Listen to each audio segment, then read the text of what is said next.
Entonces esto nos permite generar una cantidad impresionante de nanomateriales, todos interesantes para ser estudiados, ¿no?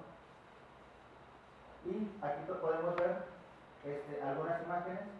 Por ejemplo, estas son imágenes tomadas con SEM de Escherichia coli, estas son con SEM de Escherichia coli, estos son los controles y tratamientos, y estos observan la deformación y el daño de las células después de haber recibido tratamientos con nanopartículas.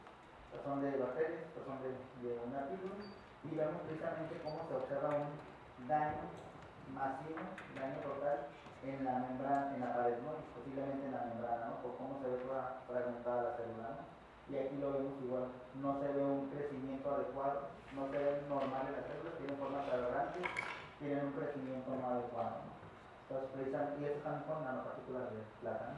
Entonces, lo que se dice de manera general es que las nanopartículas pueden estar interactuando con los componentes de la membrana, en donde se pueden empezar a acumular y pueden servir como reservorios de iones de plata, por un lado, y también que la nanopartícula por sí misma puede estar afectando a receptores de manera no específica.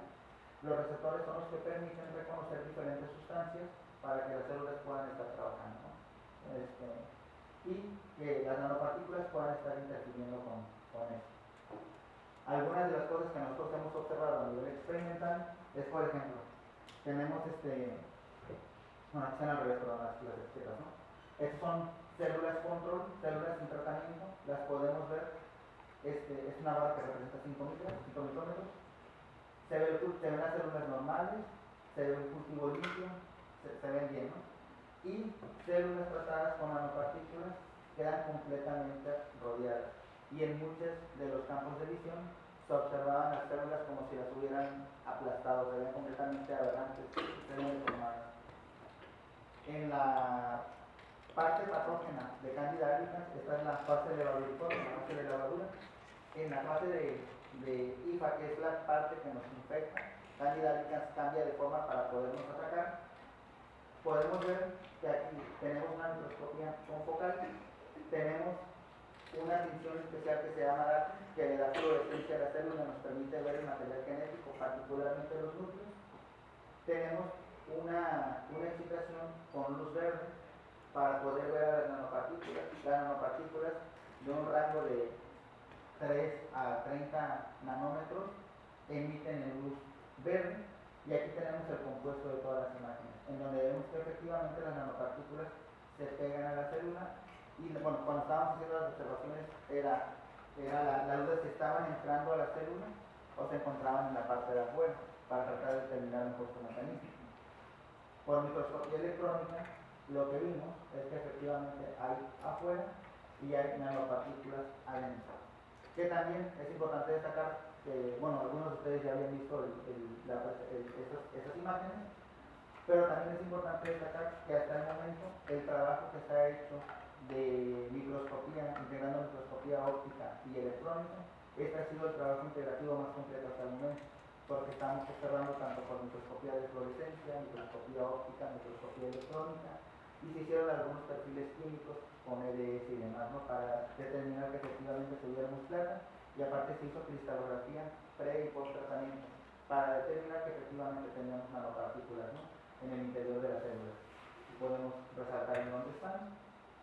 Esta es una imagen de microscopía electrónica de campo oscuro.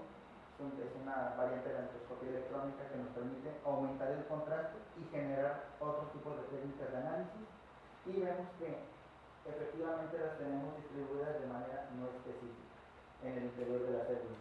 Lo que es importante, porque vemos que no solamente están dañando, causando un daño potencial en la pared y en la membrana, sino que están ejerciendo un efecto en el interior de la célula.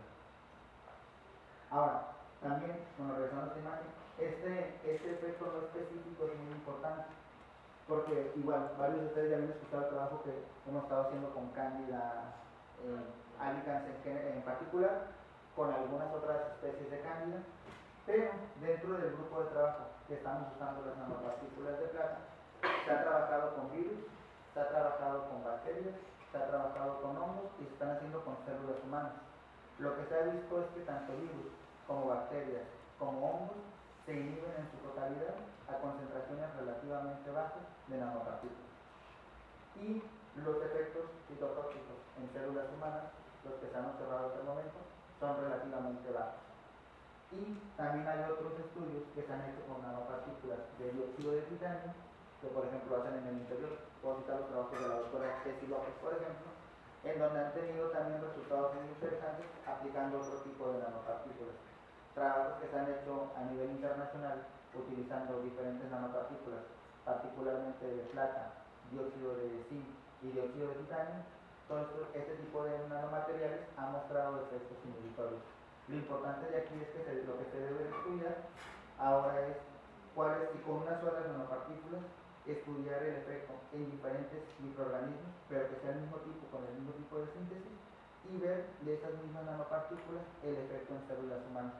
Es algo que hasta el momento no se ha hecho, que es parte de lo que estamos haciendo para mi trabajo de doctorado. Precisamente el análisis va a consistir en generar unas nanopartículas, nosotros las vamos a sintetizar, vamos a usar unas comerciales, vamos a usar las que se han venido utilizando de manera tradicional y vamos a estar evaluando el efecto en diferentes grupos. Porque si se fijan, bueno, se han escuchado hablar de, por ejemplo, de la amibiasis, ¿no? Sí. Y se han escuchado hablar, por ejemplo, de los tripanosomas, de otros protozoarios que también son patógenos.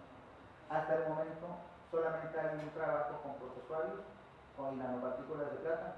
Es una aproximación y no es muy concluyente. Algo que es importante porque también los protozoarios, aunque en menor grado son microorganismos patógenos, es evaluar el efecto que tienen los nanomateriales en este grupo de organismos. Y es algo que también se está pretendiendo abordar, porque también a nivel internacional no hay muchos trabajos al respecto, ni con nanopartículas de plata, que son las más comunes de estudiar, ni con ningún otro tipo de nanomateriales. Y lo que hemos encontrado nosotros, y lo que también se ha podido contrastar con otros trabajos que se han hecho, es que algo llamado el efecto paradoja no se ha encontrado con nanopartículas. También no se han hecho estudios similares. El efecto paradoja tiene que ver mucho con el efecto, con la concentración que tiene en la clínica. Nosotros usamos un antibiótico y vemos que hay microorganismos que lo están resistiendo. La respuesta natural de la mayoría de los médicos es incrementar la dosis, ¿no? Va a haber un límite marcado por el tipo de efectos nocivos que puede tener el antibiótico sobre nosotros. Pero también llega un punto en que el antibiótico, cuando aumentamos la concentración, empieza a tener interacciones negativas consigo mismo y ya no puede o deja de inhibir de manera efectiva a los microorganismos. Este efecto se llama efecto paradoja, porque nosotros suponemos que al aumentar la concentración aumenta la capacidad antimicrobiana, pero con algunos no. Con algunos al aumentar la concentración disminuye la capacidad antimicrobiana, por eso es una paradoja, ¿no? Y no se, hasta el trabajo que hicimos nosotros no se había estudiado con nanomateriales, un dato nuevo, y no se han hecho estudios con ningún otro tipo de antibióticos. También lo que hemos encontrado, no solamente con los nanomateriales que hemos trabajado nosotros, sino también se ha reportado con otras nanopartículas de dióxido de titanio y de dióxido de titanio, es que los nanomateriales pueden obtener efectos cinéticos con los antibióticos. Entonces se potencia la capacidad antimicrobiana tanto de las nanopartículas como de los antimicrobianos. Vemos que también, hay pocos trabajos que se han reportado de manera integrativa. El trabajo, por ejemplo, como el que hicimos nosotros en el trabajo de maestría, y hemos visto también que los diferentes nanomateriales, aunque sean del mismo tipo, presentan diferentes efectos. Por eso también es importante considerar y hacer estudios, lo cual puede ser la oportunidad de investigación para algunos de ustedes que estén interesados en esto, el hacer trabajos precisamente donde se usen un tipo específico de nanopartículas y que sea esa el objeto de estudio para diferentes organismos, desde virus hasta células humanas, y también probar, por ejemplo, ya la estabilidad, la aplicación y todo lo demás, ¿no? Porque precisamente, por ejemplo, en otros estudios, uno que reporta, por ejemplo, el grupo de químicos elaboradores en el 2008, ellos reportan que con las nanopartículas inhiben la capacidad limótica, cosa que no reportan otros artículos y no lo encontramos nosotros en nuestro trabajo. Y reportan en otro trabajo también la presencia de pozos en las paredes de las células, cosa que tampoco se han observado en otros trabajos. Entonces, por eso es importante estandarizar los métodos, que también es un problema que hay con el uso de los nanoantibióticos, ¿no? Que, por ejemplo, cuando nosotros queremos probar un antibiótico, está la CLSI, que es el Clinical Laboratory Standard Institute. Es una institución estadounidense que regula las normas paramédicas de cómo se deben de probar los antibióticos, cuáles son las pruebas que se deben de hacer para determinar la eficacia del antibiótico. Sin embargo, Europa tiene su propia versión, que es la EUCAS, pero no se ha logrado, ni siquiera se ve como una visión a corto o mediano plazo, el generar una institución similar para trabajar con nanopartículas o con otros nanomateriales que tengan efectos de nanoantibióticos. Y vemos también daños celulares no específicos, que es el resultado de los efectos de las nanopartículas. Y lo que es muy importante, que muchas veces se llega a menospreciar, es que se ha sugerido que los microorganismos no podrían generar resistencia contra las nanopartículas. En este caso, lo que evaluamos nosotros fue de plata, pero contra los nanomateriales en general. Imagínense un material que sea relativamente barato de sintetizar, fácil de sintetizar, que lo puedan replicar con técnicas, con equipo relativamente sencillo en un laboratorio, pero que aparte sea inespecífica. Es decir, no importa contra qué lo apliquen, los va a inhibir. Un problema es que, por ejemplo, si ustedes tienen una enfermedad fúngica y se toman una antibacteriana, no les va a servir de nada.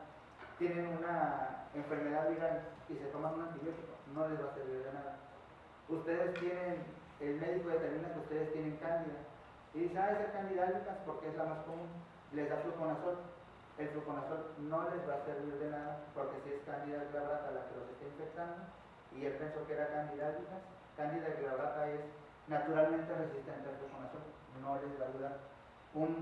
La ventaja y al mismo tiempo el gran problema que tienen los antibióticos también es que son muy específicos.